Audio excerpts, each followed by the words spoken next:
फीका बड़ी याद आवेलू होलिया में।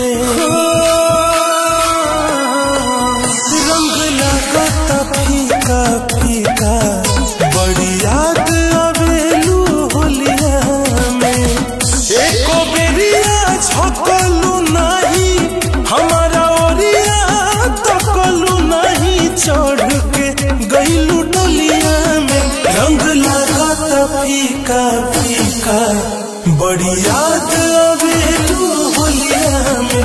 रंग लागता फीका फीका बड़ी याद आवेलू होलिया में।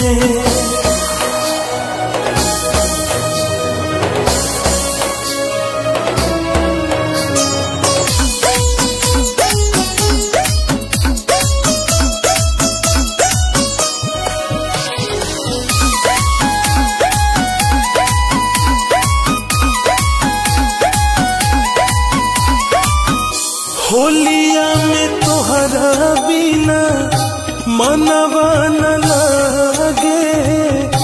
रंगवा गुलाल फीका लागे तोहरा गे।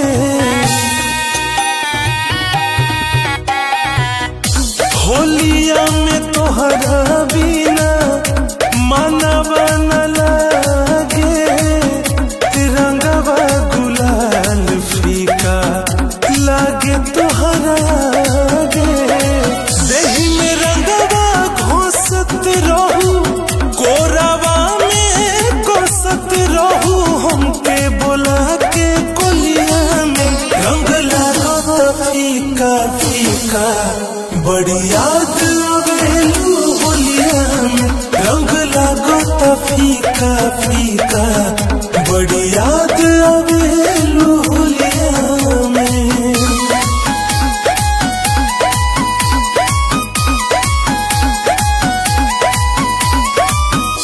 भइल बनसा जैसे पियले बानी भांग हो। कहल रह तू भर देती रंगवे से मांग हो।